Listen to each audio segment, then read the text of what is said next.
Colorism, also referred to as shadeism, manifests as a form of prejudice or discrimination in which individuals are treated differently based on their varying skin tones within their ethnic or racial group.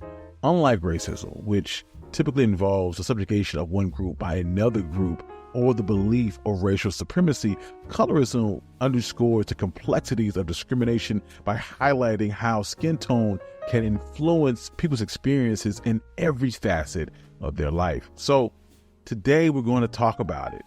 What skin color are you? And if you like stories like this, you can find more stories like this at onemichistory.com.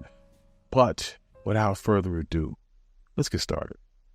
Colorism has its roots in the violent history of colonialism and slavery. In societies shaped by colonialism, such as the Caribbean or the United States, myth of white racial purity and favorable treatment for lighter-skinned individuals perpetrated a system where light skin was equated with higher status and respectability.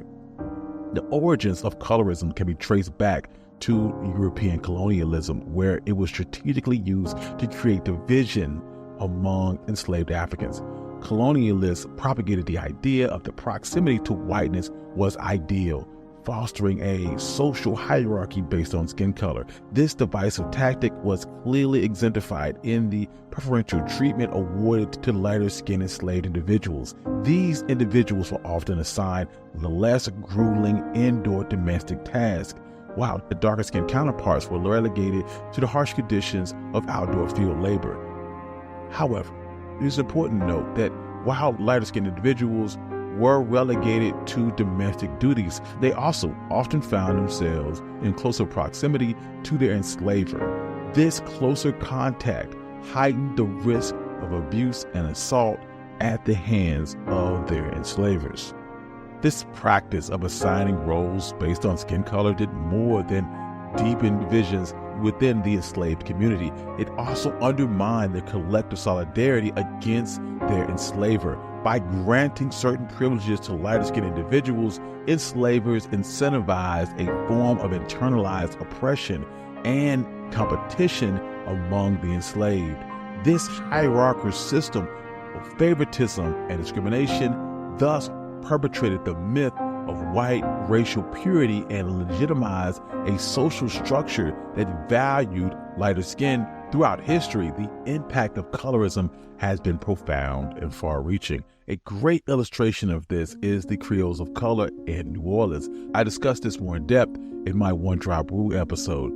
The Creoles of color emerged from generations of intermixing among Europeans, Africans, and indigenous people, thus occupied a distinct racial category between white and darker-skinned blacks. This intermediary class functioned as a buffer, reinforcing white dominance while relegating unmixed blacks to the lowest social spectrum. Creole children often received legal recognition and even emancipation from their white fathers, a factor that enabled many Creoles to ascend to positions of relative privilege, forming an elite social class. This privileged status fostered a sense of superiority among Creoles over darker-skinned blacks, even though they had their own African ancestry. One of the earliest manifestations of colorism was a specific use of cutoff tests based on skin color, notably the brown paper bag test. Though the origins of this test is not entirely clear, it gained prominence in the 20th century Black culture as a stark indicator of social stratification. The test involved comparing the individual's skin color to a paper bag. Those whose skin color was darker were deemed too dark, thus denied certain privileges. This arbitrary line reinforced the belief that lighter skin was more advantageous.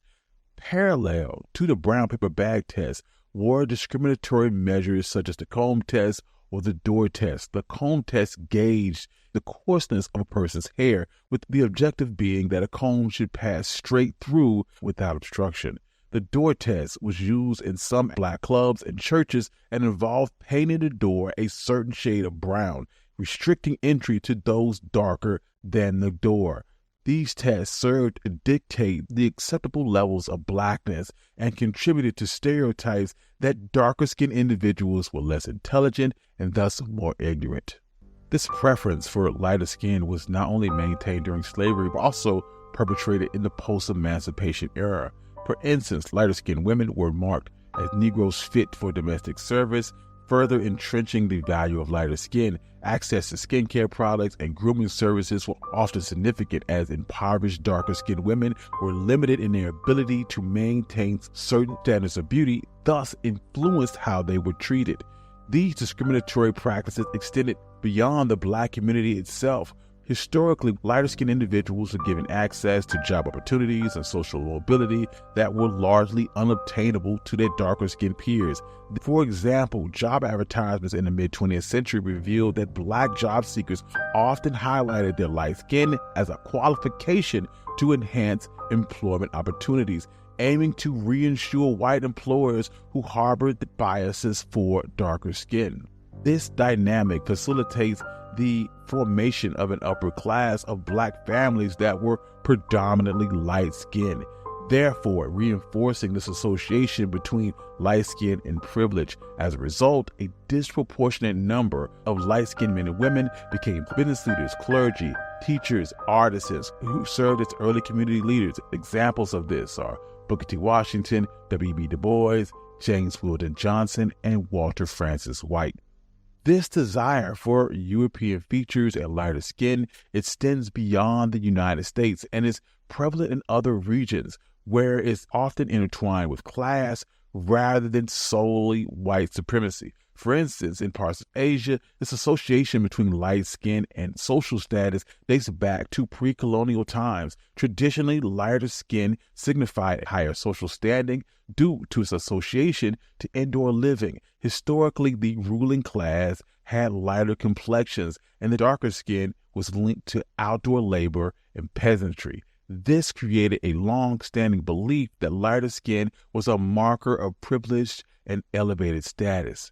Similarly, in historical Europe, pale skin was also a symbol of nobility and untainted lineage, reinforcing notions of class and exclusivity. Terms like blue veins or blue blood signified an autocratic background and a lifestyle shielded from physical labor.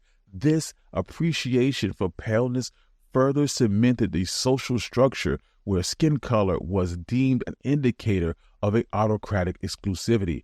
However, in stark contrast to these historical ideals, contemporary Western values have undergone a significant transformation when it comes to skin color. In modern times, tanning skin among white individuals epitomizes leisure, affluence, and an outdoor lifestyle. This modern preference for a sun-kissed complexion symbolizes the luxury of vacations and privilege, having time to achieve and maintain a proper tan.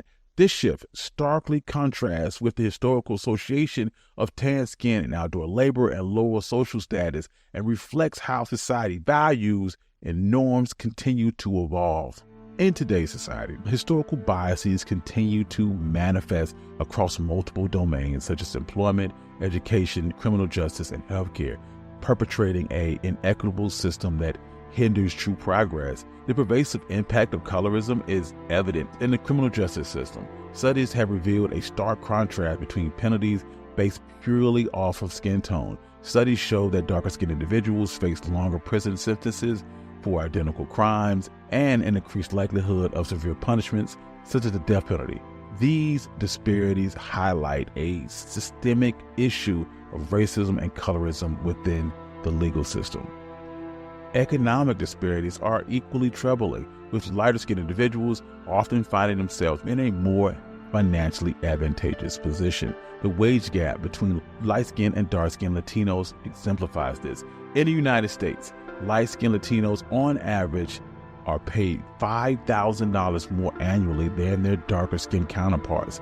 These economic inequalities impact opportunities in business, the housing market, and overall socioeconomic mobility.